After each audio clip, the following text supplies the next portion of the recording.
شكرا لكم لمشاهدة هذا الفيديو. Bismillahirrahmanirrahim. Assalamualaikum warahmatullahi wabarakatuh. Berjumpa lagi pada Juanda Pirzal Channel peduli pembelajaran bahasa Arab dan pendidikan agama Islam. Pada kesempatan kali ini kita akan membahas tentang menyembah Allah Subhanahu wa taala sebagai ungkapan rasa syukur. Topik ini dibahas pada 3.2 pada pelajaran Pendidikan Agama Islam dan Budi Pekerti. Untuk jelasnya, KD 3.2 bahasannya adalah tentang menganalisis dan mengevaluasi makna Quran surat Luqman, yaitu surat ke-31 ayat 13 dan 14, dan surat Al-Baqarah atau surat yang kedua ayat 83, serta hadis tentang kewajiban beribadah dan bersyukur pada Allah Subhanahu wa taala serta berbuat baik kepada sesama manusia, termasuk kepada kedua orang tua.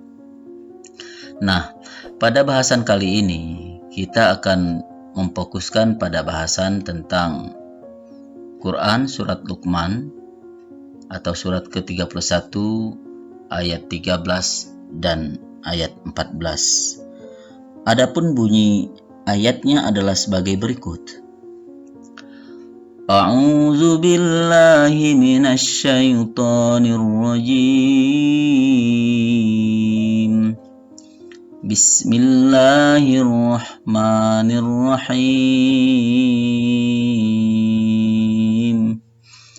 Wa idh qala Luqmanu libnihi wa huwa ya'izuhu ya bunayya la tusyrik billah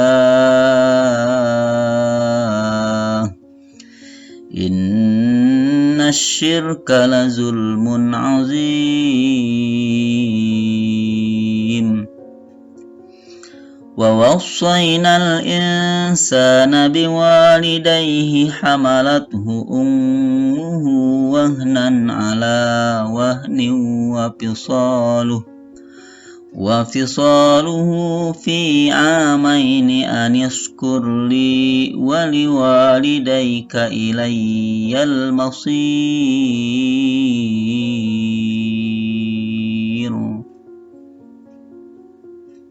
Shadaqallahul azim.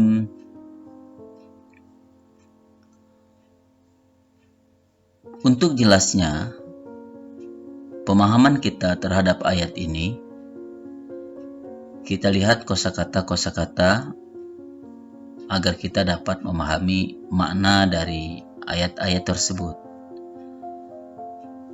Wa idz qala Luqman, wa idz qala Luqman, dan ketika Luqman berkata atau berbicara atau ngobrol li ibnihi kepada anak-anaknya, wa huwa ya'izuhu, sedangkan dia pada saat itu sedang menasihati atau memberi pelajaran kepada anak-anaknya, menasihati, ya bunayya, wahai anakku, la tusyrik billah, janganlah engkau menyekutukan Allah atau berbuat syirik terhadap Allah Subhanahu wa taala. Kenapa? Inna syirka, dikarenakan perbuatan syirik atau perbuatan menyekutukan Allah itu adalah la zulmun azim, benar-benar kezaliman yang besar, adalah dosa yang sangat besar. Wa wafsoina, dan kami mewasiatkan untuk berbuat baik. Wa wafsoina, kami perintahkan al insana, manusia, biwalidayhi, kepada kedua orang tuanya, termasuk ibunya. Mengapa? Hamalathu ummuhu, ibunya telah mengandungnya, wahnan ala wahnin, lemah yang bertambah-tambah, sudah lemah kemudian bertambah lemah dikarenakan mengandung kita. Wa fisaluhu, setelah mengandung kemudian menyapihnya. Maksud menyapih di sini adalah memisahkan pi amain, setelah memberi air susu kepada anaknya selama 2 tahun kemudian dipisahkan. Oleh karena itu anishkurli, bersyukurlah kepadaku, kata Allah Subhanahu wa taala. Waliwalidaika, dan kepada kedua orang tuamu. Waliwalidaika, walidaik artinya orang tuamu, kedua orang tuamu. Karena apa? Ilayya, kepadaku, kata Allah Subhanahu wa taala, al-masir, tempat kita kembali. Nah, untuk lebih paham lagi, kita lihat arti daripada ayat tersebut, yaitu ayat 13 dan 14 surat Luqman. Yang artinya, dan ingatlah ketika Luqman berkata kepada anaknya di waktu ia memberi pelajaran kepadanya, hai anakku, janganlah kamu mempersekutukan Allah Subhanahu wa taala. Sesungguhnya mempersekutukan Allah Subhanahu wa taala adalah benar-benar kezaliman yang besar. Dan kami perintahkan kepada manusia untuk berbuat baik kepada kedua orang tuanya. Ibunya telah mengandungnya dalam keadaan lemah yang bertambah-tambah dan menyapihnya dalam 2 tahun. Bersyukurlah kepadaku, kata Allah, dan kepada kedua orang tuamu. Hanya kepadakulah kembalimu. Surat Luqman ayat 13 sampai dengan 14.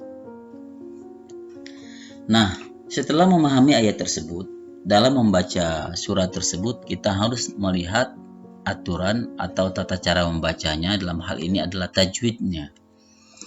Pada kesempatan kali ini kita akan bahas sekilas tentang ilmu tajwid atau tajwid yang ada pada ayat 13 dan 14 tersebut. Kita lihat ada tulisan yang berbeda, ada huruf yang diberi tanda putih, kemudian kuning, merah, dan biru. Ini ada maknanya tersendiri. Wa idzu qala, qa ini mad tabi'i alif, panjangnya 2 harokat. Wa idzu qala. Kemudian Luqmanu juga mad tabi'i alif. Kemudian ya juga mad tabi'i alif. Kemudian la juga mad tabi'i alif.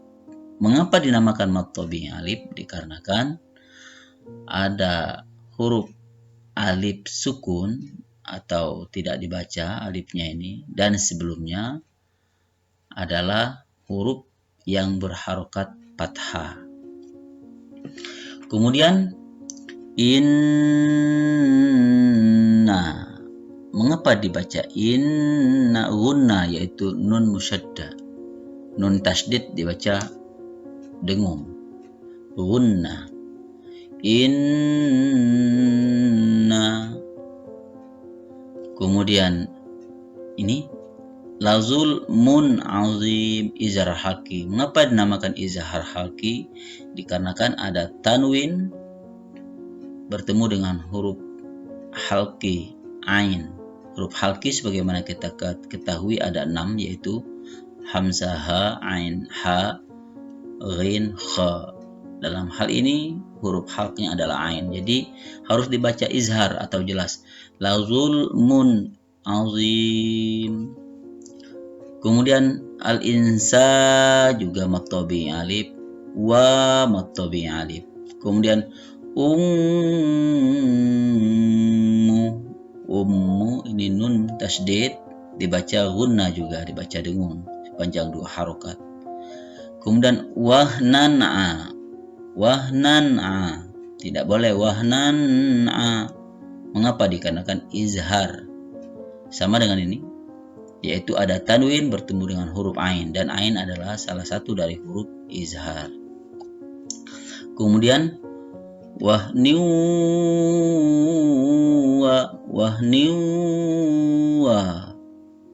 ini idgham bi gunnah.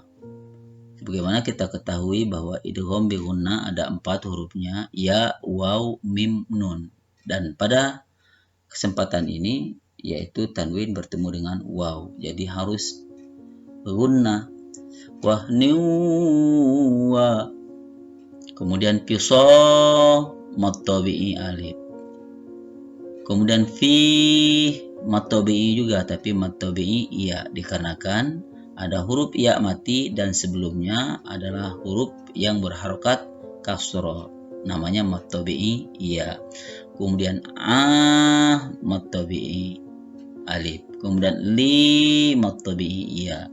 Wa mad tabi'i alif. Kemudian terakhir al-masir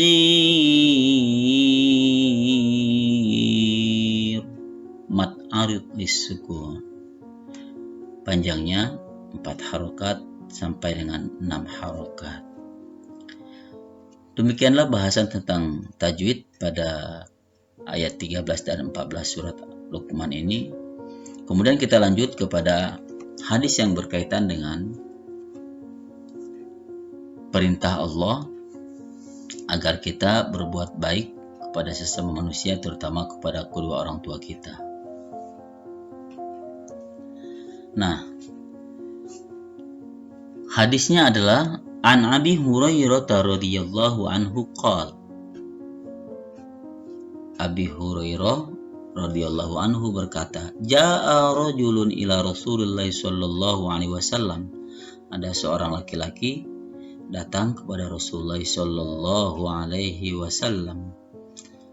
Faqala, dan berkata, Ya Rasulullah, wahai Rasulullah, man ahaqqun nas bihusni sahabati. Kata lelaki tersebut, siapa yang berhak saya harus paling berbakti kepadanya? Qala ummuka. Dia berkata, Rasulullah berkata, ibumu. Kemudian berkata lagi, summa qala ummuka. Kemudian ibumu. Qala summa. Kemudian laki-laki berkata, siapa lagi ya Rasulullah? Summa ummuka. Kemudian ibumu. Qala summa man. Qala summa abuk. Kemudian berkata, kemudian setelah itu, setelah ummuka baru kemudian abuka, bapakmu atau ayahmu. Wa qala ibnu Subrumah. Kemudian bertanya lagi, wa Yahya bin Ayyub haddatsana Abu Zar'a mithlahu. Nah, jadi ini adalah hadis yang serupa, ada juga hadis yang serupa yaitu dari Ibnu Subrumah, kemudian Yahya ibnu Ayyub, kemudian Abu Zur'ah, seperti itu. Jadi hadis ini bukan cuma satu yang berkata bahwa Rasulullah menyuruh kita untuk berbakti kepada ibu kita, ummuka, kemudian baru abuka atau ayahmu. Berdasarkan hadis tersebut, dapat kita pahami bahwa kita setelah menyembah Allah Subhanahu wa taala, kita harus berbuat baik kepada kedua orang tua kita, terutama ibu, setelah itu ayah kita. Nah, berdasarkan materi tersebut di atas dapat disimpulkan dari tema ibadah dan bersyukur, di antaranya adalah sebagai berikut. 1. Perintah Allah SWT untuk menyembah Allah yang Maha Esa dan larangan menyekutukannya dengan satu apapun. Misalnya menyekutukan Allah dengan patung, dengan benda-benda keramat, dan lain sebagainya. Kemudian kewajiban berbuat ihsan. Ihsan ini berbuat baik atau berbakti kepada kedua orang tua di atas segala jasa mereka. Kemudian kemuliaan seorang ibu dibanding dengan ayah karena kasih sayangnya yang tercurah sejak dalam kandungan, saat dilahirkan, saat dalam buayan, hingga saat disafi. Kemudian berbuat baik kepada sesama, kepada semua orang, sebagai bentuk ungkapan rasa syukur kepada Allah Subhanahu wa taala. Setelah itu Rasulullah menganjurkan dengan sangat agar kita memuliakan orang tua kita, terutama ibu. Sebagaimana dalam hadis tersebut di atas dikatakan, ummuka, summa abuka. Ibumu, lalu ayahmu. Terakhir, Rasulullah SAW sangat rajin beribadah meskipun dosa-dosanya sudah diampuni. Karena semua ibadah dan kebaikan yang dilakukan beliau adalah wujud kesyukuran kepada Allah SWT atas segala karunia dari Allah SWT. Jadi kita sebagai manusia biasa tidak layak kalau kita mengaku bahwa kita sudah cukup beribadah kepada Allah SWT. Sedangkan Rasulullah SAW yang dosanya maksum atau diampuni saja beribadah dan sangat tekun dalam beribadah, karena ibadah merupakan ungkapan rasa syukur kita kepada Allah Subhanahu wa taala. Kemudian dari materi-materi di atas, dari tema di atas tentang ibadah dan bersyukur kepada Allah Subhanahu wa taala, ada beberapa sikap yang perlu kita tanamkan. Yang pertama adalah bersikap qanaah, yaitu menerima semua jenis kenikmatan yang dianugerahkan oleh Allah SWT, baik yang dianggap kecil maupun besar, dengan ikhlas dan penuh kerelaan. Tanpa qanaah tidak mungkin kita dapat bersyukur. Kemudian yang kedua, berusaha mengesahkan Allah, mentauhidkan Allah, menyatakan bahwa Allah saja yang satu, hanya takut pada Allah Subhanahu wa taala dan tidak menyekutukannya dengan suatu apapun juga. Kemudian berusaha mentaati Allah dalam segala keadaan dan menjauhi segala larangannya dalam bentuk apapun itu. Kita selalu mentaati perintah-perintahnya, menjauhi segala larangannya. Itu sebagai bentuk rasa syukur kita kepada Allah Subhanahu wa taala. Kemudian yang keempat, berbakti kepada kedua orang tua sebagai bentuk terima kasih, ungkapan syukur kita kepada mereka atas semua perjuangan, atas semua pengorbanannya semenjak kita dari kandungan hingga kita saat ini. Kemudian terakhir, memperbanyak amal soleh atau perbuatan yang bermanfaat bagi sesama sebagai bentuk nyata dari ungkapan rasa syukur kepada Allah SWT. Sebaik-baik kita adalah orang yang bermanfaat bagi orang lain. Khairukum anfa'uhum linnas. Khairun nas anfa'uhum linnas. Sebaik-baik orang adalah orang yang bermanfaat bagi orang lainnya. Terima kasih atas segala perhatiannya. Semoga bermanfaat. Sampai jumpa pada pelajaran selanjutnya. Tunggu video-video dari Juanda Pirzal Channel.